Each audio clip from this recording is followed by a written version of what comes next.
Motors have become progressively more powerful, and we're at the point now where in some modes, in some conditions, it's almost unusable. Are e-bikes and e-MTBs as a concept cooked? So with all this power, are we basically making mini motos? Now lots of people have complained back at me for this statement, saying it's not a motorbike, it's not got kilowatts. How do you explain that to someone from the outside? Especially when we have outrageous claims of power being used to sell bikes that have numbers that are way above what the legal published on the sticker numbers the bikes are. They say 250 watts, yet the numbers to sell them are 1,000.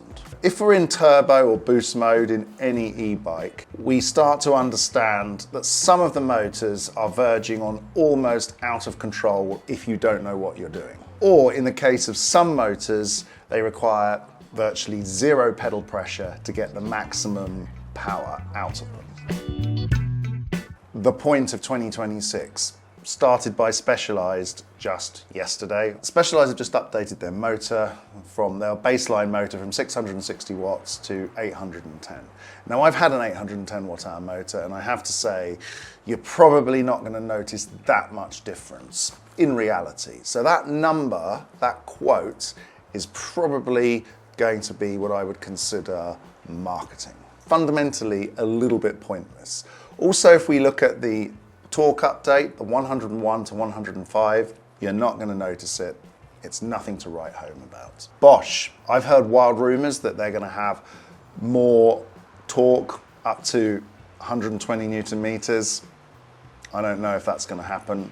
Probably not. I personally believe that Bosch will be the sane party in all of this and respect this 750 watt idea that has been pushed out onto the market. The main reason being also there's a physics reason in all of this. Shimano, well, we've talked about Shimano in one of my recent videos, and I've heard that they're going to have a 90 or 100 Newton meter motor, the EP802.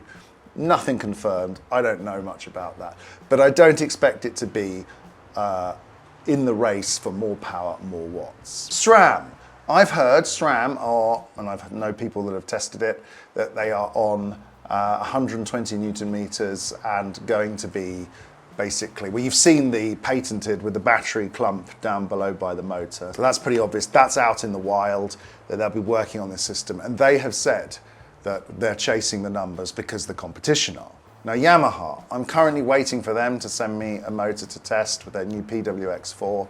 And I think they're taking a sensible approach. They could go big. Don't forget, they're a motorcycle company. They know what they're doing. They could make their motor 200 Newton meters if they wanted to, but they've chosen 100 Newton meters. I'm interested to see what that motor is like. And then we've got Avinox. We know what they've done. They've thrown a cat amongst the pigeons with their 1,000 watts, which, can you explain that to the authorities when the sticker is supposed to say 250? Yes, you can say peak power. But in America, for example, the peak power limit is 750, so no, you can't explain it to them. Pushing limits, but not with the other brands really, because all of the other brands can do what they want. They can make motors the same, they can make them as powerful, but they've chosen not to, because from what I've heard, the law, the rules, keeping bicycles, bicycles. And then we've got Marley. They have a good baseline. I've tested the motor a lot. It's interesting. They haven't done exaggerated marketing. Their system is the most tunable and basically the most data safe off the internet system. But again, they have a peak power of 850 watts. Is it too much? Well, actually, as I said about the Specialized, it's not really noticeable between 750 and 850. It's more about how the power is delivered and the lower cadence ranges. Fundamentally for me, right now, of all the systems I've tried, 20 in the last year, Bosch and Marley, for me, have the solid baseline. I believe we're already at the maximum. And that's because we're not being realistic about torque and power and keeping bikes usable. So for this, I'm going to have to refer to some notes that you might see on the screen as well. So if we take a fixed cadence range, and let's say between 60 and 90 RPM, torque is directly proportional to power. So if you want a higher cadence at the same torque, you need more power. There's no way around it. The equation is fixed and it's inversely proportional. If we need more power to support these higher torque numbers at the same cadence, because otherwise the equation won't work, we start to have power numbers which are outside the category of being a bicycle. You only really feel the effect at a lower cadence. At 30 or 40 RPM with a 750 watt motor, you'll end up with something like 145 Newton meters. As the torque increases, we need a bigger battery. And a bigger battery is where I'm going to refer now to some clients of Specialized. Talking to a Specialized dealer, their clients said, yes, I've got the new Levo 4, it's great. But the battery doesn't last as long as the previous model, or it's about the same. This is the ideal time, it's raining, to demo the whole peak power thing with this bike here. So this is a mile-equipped bike. It's got a power indicator on the display that peaks at 850 or a little bit more. And I'm going to show you that, and I'm going to also explain the actual sensation and feeling in the pedals as I'm doing that up a hill.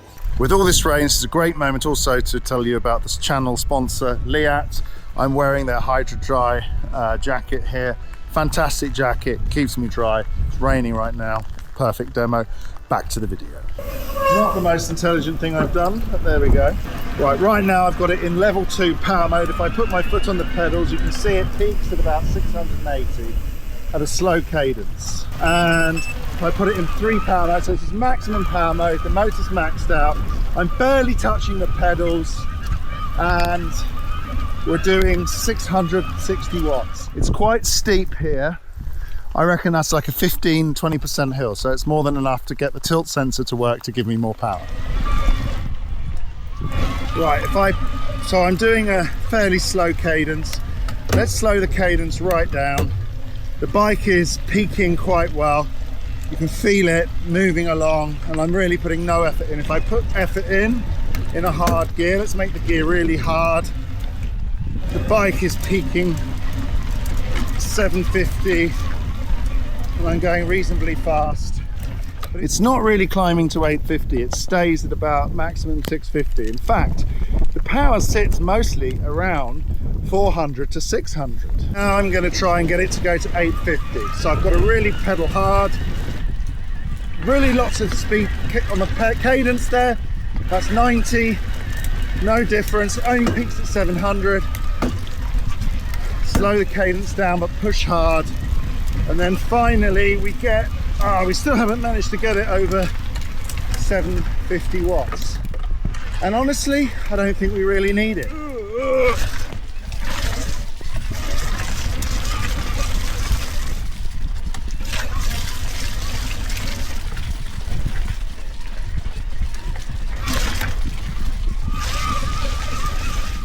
It won't go there. It's like,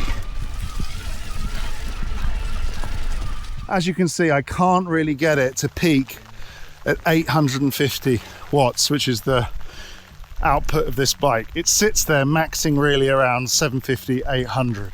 So this whole peak power business, based on just a normal riding experience around on some steep hills, these are pretty steep, is the fact that it's a lot of marketing. Why did I do this? It's so wet.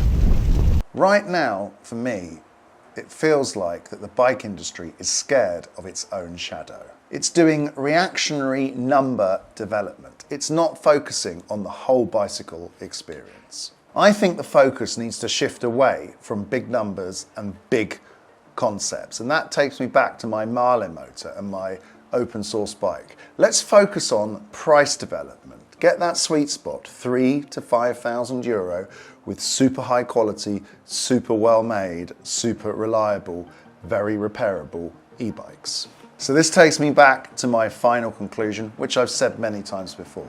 This is all a distraction. Power, torque, complete distraction. What we need to focus on is gearboxes. Gearboxes are the future. Full suspension, downhill bikes work much better with a gearbox. And don't forget, we're talking about riding trails, not screaming up a hill at the fastest possible speed, flying over the tops of rocks. That's not really bicycling. Don't forget to like and subscribe, and we'll see you on the next video. Bye everybody.